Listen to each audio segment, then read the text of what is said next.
Okay, so welcome back to Kaching for day 2. Pretty early start today. I think we were up at 5:30, because we were hoping to leave pretty early because we were going to head to the orangutans in the morning, but didn't end up working because the bus that we were going to take was running way too early, so it's already at the stop and we were just about ready to go. So this morning we're just going to go grab some breakfast, visit a couple of the museums here, and then hopefully in the afternoon we can visit the orangutans. But yeah, let's keep walking.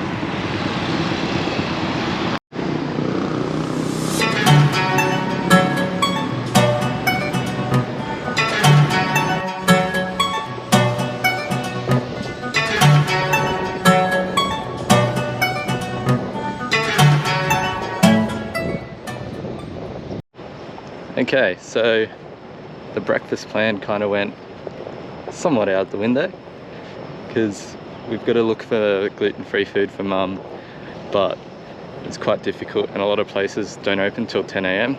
So we've just come across the river to the, the Sarawak Legislative Assembly, which is quite an impressive building. It's that one there, which you probably saw yesterday as well. But yeah, got to cross the river on this pretty massive bridge, and then hopefully when we go back into the city we're able to grab some food before we head off to the orangutans, hopefully.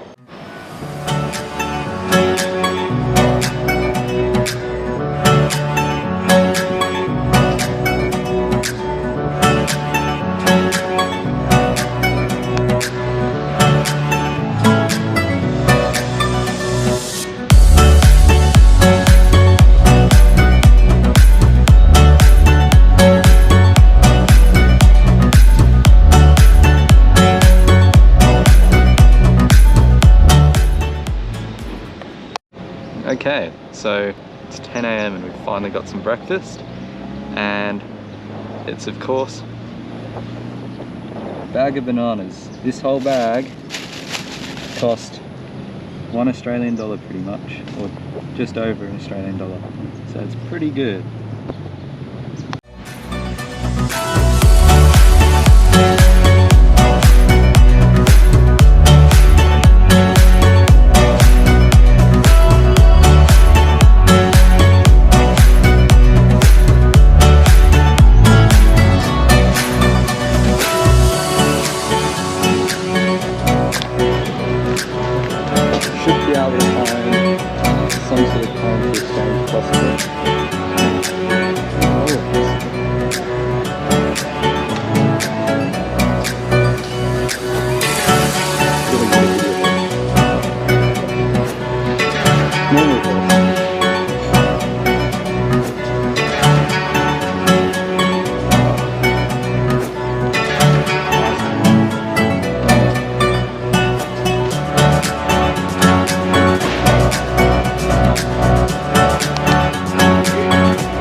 Okay, so after a pretty long morning walking around, trying to find stuff, trying to find a currency exchange, which took forever, trying to find some snacks for today, we have pretty much got to the bus stop to get us to Semengot for the orangutans. Just got to wait for a bit, actually rest our feet because it's hot and there's a lot of concrete, so it makes it pretty hard on feet. But should only have to wait, I don't know, 15 minutes until the bus comes. So once the bus comes, we'll keep moving towards the orangutans. Hopefully they're there today.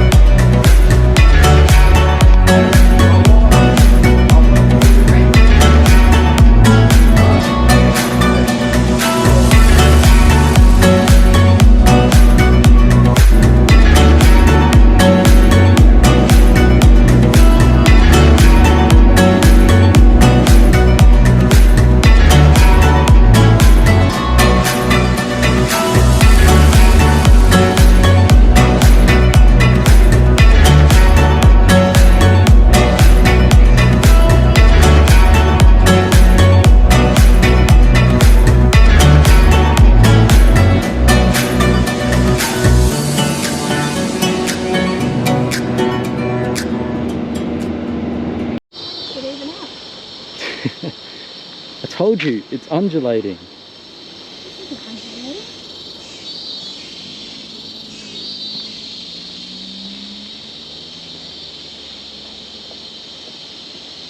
Say hi.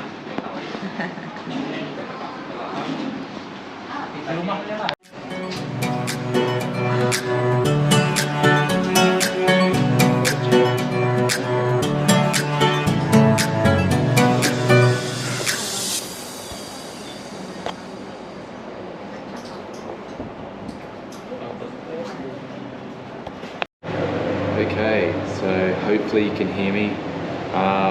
Today didn't really happen as we really wanted. So we got to the orangutan sanctuary, and what ended up happening is we'd entered, and then about 5 minutes down the road we walked off the track onto one of these little tracks that they're kind of little offshoot tracks that there were, and Mum, it was a bit slippery, but Mum ended up slipping, and it's either a rolled ankle, sprained ankle, or broken ankle. Hopefully it's just a sprain, but it doesn't really look that good.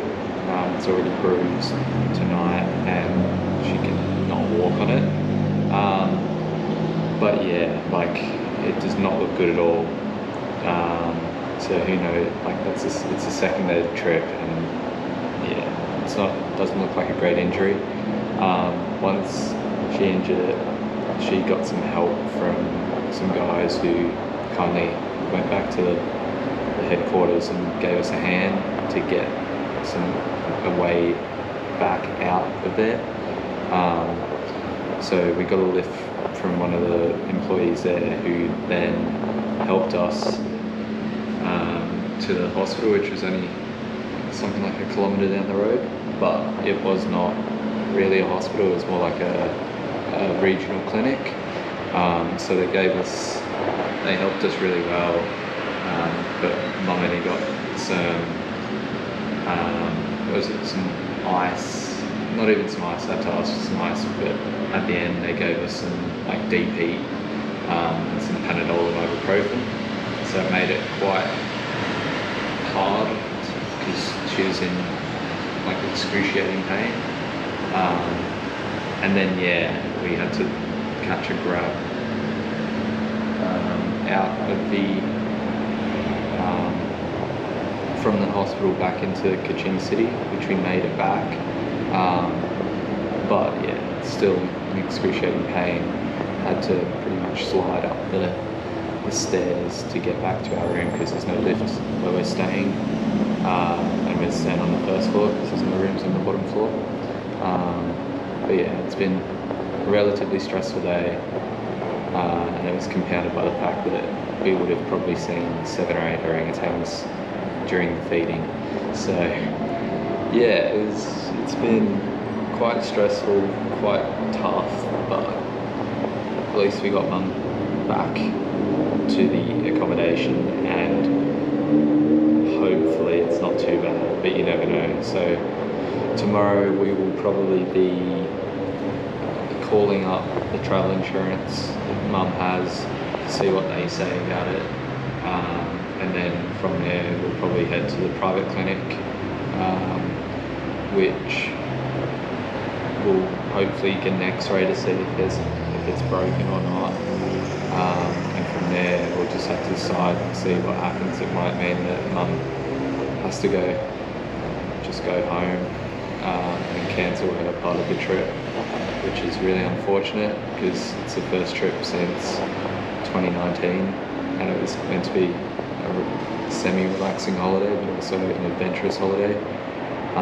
So hopefully she's able to continue, but if she's in too much pain, it's better off just for her to go home and keep her leave and stuff. But yeah, it's definitely been a whirlwind from a very good first day to a